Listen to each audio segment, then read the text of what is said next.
گەرموگەشترین سڵاوەکانتان پێشکەش بینەرانی عزیز و خۆشەویستی تەلەڤیزیۆنی کۆمەڵە بە یارمەتی هاوڕێیانی هاوکارم لەگەڵتانم بۆ پێشکەشکردنی هەواڵەکانی سەر لە بەیانی ڕۆژی پێنجشەممە سەرەتا سەردێڕی گرنگترین هەواڵەکان.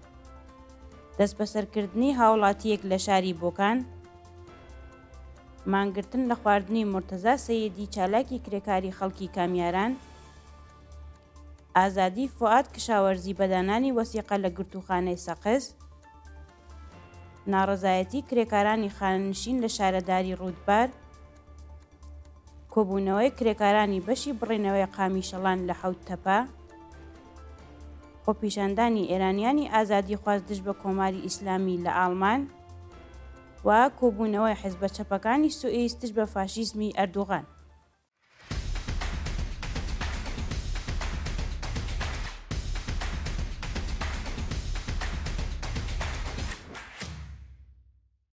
دەست بەسەرکردنی هاوڵاتیەک لە شاری بۆکان. لە ڕۆژانی ڕابردوودا شارومەندێکی گەنجی خەڵکی گوندی کارێزەری سەرداری بۆکان بە ناوی ئومید مەولودیان تەمەن 22 ساڵ لەلایەن هێزەکانی حکوومەتەوە دەست بەسەر کراوە.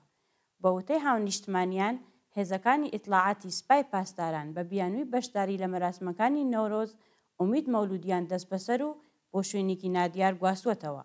تا کاتی داڕشتنی ئەم هەواڵە زانیاریەک لەسەر ئەو تۆمەتانەی خراوەتە پاڵ دۆسیەی ناوبراو شوێنی ڕاگیرانی لە بەردەستانیە. مانگرتن لە خواردنی مورتەزا سەییدی چالاکی کرێکاری خەڵکی کامیاران. مورتەزا سەییدی چالاکی کرێکاری خەڵکی کامیاران و ڕاگیراو لە زیندانی ئێڤین لە ڕۆژی سێشەممە 5 خاکە لێوەی 1404 هەتاویەوە دژ بە هەڵسوکەوتی مەئمورانی زیندان مانی لە خواردن گرتووە. زەهرا سادقی هاوژینی مورتەزا سەییدی لە پەیجی تایبەتی خۆی لە ئینستاگرام هەواڵەکەی پشتڕاست کردووەتەوە و ڕایگەیاندووە کە مورتەزا دژ بە بایەق نەدانی بەرپرسانی زیندانی ئێڤین بە داواکاریەکانی مانی لە خواردنی تەڕ گرتووە و ئەگەر سەرنج بە داخوازیەکانی نەدرێت مانگرتنەکەی بۆ مانگرتنی وشک دەگۆڕێت. جێگای ئاماژەیە کە مورتەزا سەییدی لە مانگی پوشپەڕی ساڵی 1403 لەلایەن لەقی دووی دادگای ئینقلابی شەهریار بە تۆمەتی دامەزراندنی ڕێکخراوی نایاسایی بە مەبەستی تێکدانی ئەمنیەتی وڵات بە 2 ساڵ زیندان مەحکوم کرا. ئازادی فواد کەشاوەرز بەدانانی وەسیقا لە گرتوخانەی سەقز. ڕۆژی سێشەممە 5 خاکە لێوەی 1404 هەتاوی فواد کەشاوەرز گۆرانیبێژی خەڵکی سەقز بەدانانی وەسیقا لە گرتوخانە ئیطلاعاتی ئەو شارە ئازاد کرا. ڕۆژی 25 ڕەشەمەی 1403 فواد کەشاوەرز هونەرمەندی خەڵکی سەقز بە بیانووی بەشداری لە مەراسمی نەورۆز شارۆچکەی ساحب لەلایەن ئیدارەی ئیطلاعاتەوە دەست بەسەر کرا. ناوبراو لەو ماوەیەدا بەردەوام لەژێر لێپرسینەوەدا بووە و ڕۆژی سێشەممە بەدانانی وەسیقا ئازاد کراوە. تا کاتی داڕشتنی ئەم هەواڵە زانیاریەک لەسەر ئەو تۆمەتانەی خراوەتە پاڵ دۆسیەکەی لە بەردەستانیە. ناڕەزایەتی کرێکارانی خاننشین لە شارەداری ڕوودبار. ڕۆژی چوارشەممە 6 خاکە لێوەی 1404 هەتاوی کرێکارانی خاننشینی شارەداری ڕوودبار لە ئاسکەمی هەقدەست ناڕەزایەتیان دەربڕی. بە وتەی کرێکارانی ناڕازی 30 بۆ 33 ساڵ پیشینەی کاریان هەیە و تەنیا 8 بۆ 10 ملیۆن تمەن وەردەگرن لە حاڵێکدا کارمەندانی بەشی ئیداری بە هەمان ساڵ خزمەتەوە 20 بۆ 32 ملیۆن تمەن وەردەگرن. کەمی هەقدەست و مەزایە وەڵام دەرەوەی هەزینەکانی مەعیشەتیان نییە و بەرپرسانی ڕژیم هیچ بایەخێک بە ژیانی کرێکاران نادەن. کۆبوونەوەی کرێکارانی بەشی بڕینەوەی قامیشەڵان لە حەوتتەپە. ڕۆژی چوارشەممە 6 خاکە لێوە کرێکارانی شاغڵ لە بەشی بڕینەوەی قامیشەڵانی شێرکەتی نەیشەکەری حەوتتەپە لە ناڕەزایەتی بە بێکارکردنی بەشێکی زۆر لە هاوکارەکانیان کۆبوونەوە. بە وتەی کرێکاران خاوەنکار هەر کات بیانەوێت کرێکاران دادەمەزرێن و کاتێک پێویستیان پیان نامێنێت لەسەر کاردەریان دەکەن. هاوکات لەگەڵ دەستپێکی ساڵی تازە بەڕێوەبەرانی شێرکەتی نەیشەکەری حەوتتەپە دەستیان داوەتە بێکارسازی کرێکاران بەبێ ئەوەی بیر لە گرانی و هەژاری کارەگەران و بنەماڵەکانیان بکەنەوە. خۆپیشاندانی کرێکارانی ڕەسمی نەوت لە ناوچەی عەمەلیاتی لاوان. ڕۆژی سێشەممە 5 خاکە لێوەی 1404 هەتاوی کرێکارانی ڕەسمی نەوت شاغڵ لە ناوچە ببورن لە ناوچەی عملیاتی دوورگەی لاوان بۆ یەکەم جار لە ساڵی تازە دشت بە دۆخی خراپی پیشەیی و معیشەتی خۆپیشاندانیان کرد.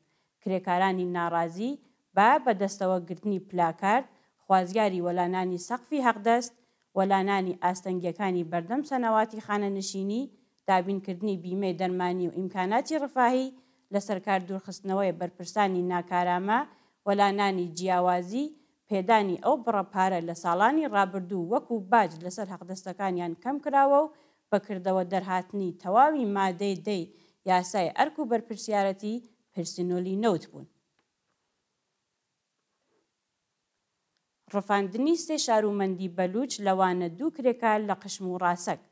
ڕۆژی سێشەممە 5 خاکە لێوەی 1404 هەتاوی دوو کرێکاری گەنجی بەلوچ بە ناوەکانی یوسف ڕەسانە تەمەن 16 ساڵ و ئەحمەد بەرەم تەمەن 21 ساڵ، هەروەها شارومەندێکی خەڵکی ڕاسەک بە ناوی مهرداد ڕەسوڵی زادە لەلایەن هێزەکانی ڕژیمەوە دەست بەسەر کران. بەپێی راپۆرتی کەمپەینی چالاکانی بەلوچ، هێزەکانی ئیطلاعاتی سوپای پاسداران لە شارستانی ڕاسەک بەبێ بەڵگەی قەزایی مهرداد ڕەسوڵی زادەیان دەست بەسەر و بۆ شوێنێکی نادیار گواستوەتەوە. لە لایەکی دیکەوە هێزە لەباس شەخسیەکانی ڕژیم لە دوورگەی قژم هەڵیان کوتاوەتە سەر ماڵی دوو کرێکار بە ناوەکانی یوسف ڕەسانە و ئەحمەد بەرەم و ئەو دوو کاریگەریانە بە توند و تیژیەوە ڕفاندووە. کوژرانی ژنێک لەلایەن هاوژینەکەیەوە لە مینوشەهر. ڕۆژی دووشەمە 4 خاکە لێوەی 1404 هەتاوی ژنێکی گەنجی خەڵکی شارستانی مینوشەهری سەر بە پارێزگای خوزستان لەلایەن هاوژینەکەیەوە بە چەقۆ کوژرا. بە وتەی پۆلیسی خوزستان پاش ئاگادار بوون چوونەتە شوێنی ڕووداوەکە و پێش ئەوەی تاوانبار منداڵەکانی بکوژرێت دەست بەسەریان کردووە. لە راپۆرتی پۆلیسی خوزستاندا هاتووە کە هاوژینی ئەو قوربانیە پیشینەی زیندان و شەڕ بەچەکی بووە و بە بیانووی کێشەی خێزانی هاوژینەکەی کوشتووە. خۆپیشاندانی ئێرانیانی ئازادی خواست دژ بە کۆماری ئیسلامی لە ئاڵمان.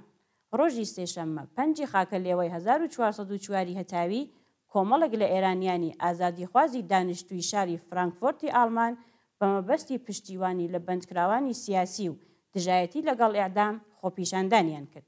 بەپێی راپۆرتەکان ژنان و پیاوانی بەشدار لەو کۆبوونەوە وێنەی بەندکراوانی سیاسی مەحکوم بە ئێعدامیان بەدەستەوە گرتووە و بە وتنەوەی دروشت خوازیاری هەڵوەشاندنەوەی سزای سێدارە و ئازادی هەموو بەندکراوانی سیاسی بوون. کۆبوونەوەی حیزبە چەپەکانی سوئیس دژ بە فاشیزمی ئەردوغان. ڕۆژی چوارشەممە 6 خاکە لێوە کۆمەڵێک لە حیزبە چەپەکانی وڵاتی سوئیس لە شاری بێرن کۆبوونەوە و دژایەتی خۆیان لەگەڵ فاشیزمی ئەردوغان لە تورکیا نیشاندا. بەشداربووانی ئەو چالاکیە وێڕای پاڵپشتی لە خەباتی خەڵکی تورکیا و باکووری کوردستان بۆ گەیشتن بە ئازادی و بەرابەری ڕایانگەیان.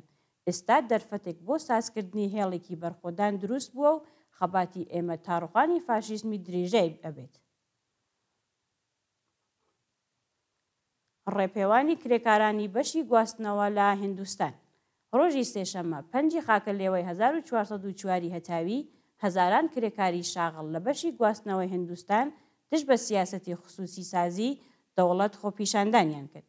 بەپێی راپۆرتەکان هەزاران ئەندامی ئیتحادیە کرێکاریەکانی هیندستان لە شاری دیهلینە و ڕژاونەتە سەر شەقام و دژایەتی خۆیان لەگەڵ بڕیاری دەوڵەت بۆ پەرەپێدانی خصوصی سازی و کەمکردنەوەی هێزی کار نیشان داوە. کرێکارانی ناڕازی هۆشداریان بە دەوڵەت داوە کە ئەگەر کۆتایی بە سیاسەتەکانی نەهێنێت لە مانگی مەی و ڕۆژی جیهانی کرێکاردا هەموو جادەکانی سەرەکی ئەو شارە دادەخەن. دوایین هەواڵمان سەبارەتە بە لە سەرکاردەرکردنی کرێکارانی بەشی فولاد و ئالومینیۆم لە کانەدا. سەدان کرێکاری شاغڵ لە بەشەکانی فولاد و ئالومینیۆمی کانەدا پاش دانانی تەعرەفە لەلایەن ئەمریکاوە بەسەر بەرهەمەکانی ئەو وڵاتە لەسەر کار دەرکراون. ئابووری ناسانی کانەدا هشداریان داوە کە ئەمە سەرەتای پەککەوتنی ئابووری ئەو وڵاتەیە و بلا تەکلیفی دەوڵەت لە سیاسەتەکانی دۆناڵد ترامپ ئابووری و بازاڕی کانەدای ئالۆز کردووە.